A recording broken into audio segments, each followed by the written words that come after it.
going to be back where before I went on that promise myself? Are you there? The interfaith trip. All right. So on that, we prayed at all these different sites. We went to all the historical sites of significance pertaining to the slave trade, lynching trees, plantations, log cabins, ports of entry where they were brought in, circles of us, people from all over the world, community up to 70 people walking along the eastern seaboard for 25, 30 miles a day. And the chant was Namum Yoho Renge Kyo. Namum Yoho Renge Kyo for 25, 30 miles. This is after many 25 years of theater, getting my my bachelor's degree. I go on this pilgrimage. I leave corporate America, where I'm a seminar leader with the potential earnings of $13,000, $14,000, $15,000 a week doing infomercials. You know, being a performer, to go on that journey. And my thoughts were, when I come back from that, I would go back to my theater life, because I had a play written called Chatting with the Mother. And my idea was to take that and go to California and market it like Whoopi Goldberg marketed her one-woman show. This was a one-man show. And I was patterning myself after that. You know, this conversation I'm having with Mother Earth and all the stuff that's going on, and why the human family is so dysfunctional, and why is the environment acting out with so much hostility toward us. This is what this play is about. And so that was what I was going to market. It was way ahead of its time in the 90s. So we walked through the United States. We walked through the Caribbean, Haiti, Puerto Rico, Dominican Republic, and then a few of us went up to South America. A lot of people flew to Africa. I refused to fly to Africa because we weren't brought over here by plane. I wanted to go back by boat, like ancestors were brought over. Some of our ancestors were brought over. I have to say that a lot of our ancestors were already here. They were indigenous to this land, and some were brought here from Africa. And so I wanted to go back and experience that journey they had coming over the Middle Passage. And I didn't want to fly to Africa, so I went up, me and a delegation of 3 or 4 others went up through South America, landed in Bahia, Salvador, Bahia, Brazil, and we were looking for a boat. We were looking to hitchhike a ride, and all along the way, it was the boat. And I'm imaging myself going back that way. And at the 11th hour, right when the visa is about to run out, here comes along Captain Bill Pickney. Not only was he going to Africa, not only he was on his own Middle Passage journey with a banner on his boat saying Middle Passage. I have to believe we create our own realities. I mean, I've seen too much in my life. Too many manifestations have presented itself. You know, like no one sent him to me. We met him in a foreign country, and he could not say no when he learned what we were doing. He could not say no.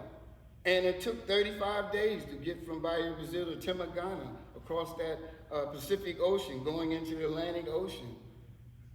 And I felt what they felt. I threw up. I was sick. Lord, I'm not a seafaring person. I learned that about myself.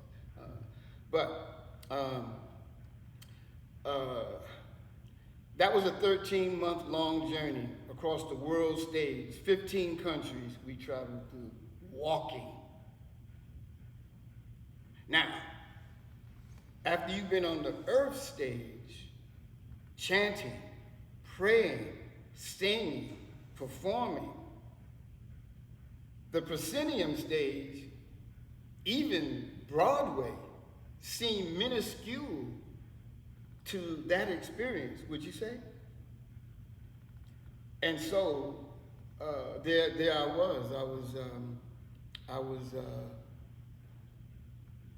I was paralyzed when I got back from that 13-month-long journey. I wasn't feeling the stage, the proscenium stage anymore. Who am I? Where am I? Why am I here? Am I a creator or am I a victim? These questions had to be answered. It took me a year to sit still to find out. Now, that was my greatest assignment in life. That was my greatest performance in life, because I was on that pilgrimage from beginning to end for 13 months. I was one of 7 people that was on it from beginning to end. And I was one of 2 people who actually went back to Africa by boat. My pilgrimage was very successful. A lot of people, you know, they had to do what they had to do. They had to come in, they had to come out. Some couldn't come back, you know.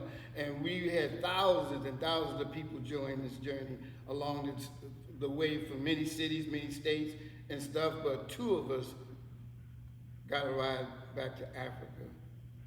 The greatest performance of my life was trust that my imagination, that what I create will become my reality. What my focus is going to become my reality. And then I'm in, you know, in Africa, and then we get to South Africa at the end of the journey, and Thabo Mbiki's in place. He's taking over for Nelson Mandela. So we got there in time for all of that. And but I'm back now, and I don't know what to do. I don't know that assignment. How do you follow up an assignment like that? What do you do, you know, from that? And you know, I sat still for a year. To try and contemplate or wait for the next assignment signal, and nothing came. And so the Buddhist monks were going out on another journey. They were going out on the pilgrimage to the birthplace of the Buddha. I was going from New Delhi all the way to Lumbini, Nepal. And I said, well, let me go with them on that and walk. Maybe something will come. And I did. Nothing came. I walked with them we did the California prison walk, then we did the Massachusetts prison walk, going from prison to prison, chanting and all these things. Nothing came. And then 9/11 happened. And the news came. And I'm watching the news. And then something came. Then I said,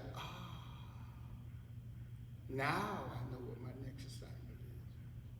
I had to go back out and be a full-time Sojourner Truth, a full-time peace pilgrim. That was 9/11, and I've been out here ever since on the world stage, creating my own reality. I have not suffered one day. I walked through Mexico 3 times. I walked through Guatemala and Belize 3 times. What have you heard? I walked through the United States 3 times. What have you heard about the helter-skelter things that are going on in these countries? What is the fear around certain places in the United States? Well, I got my experience way back when I was hitchhiking in my 20s.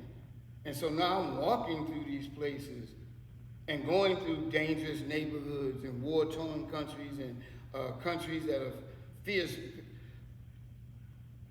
So if I walk through Mexico and I got robbed, molested, or even had my organs harvested.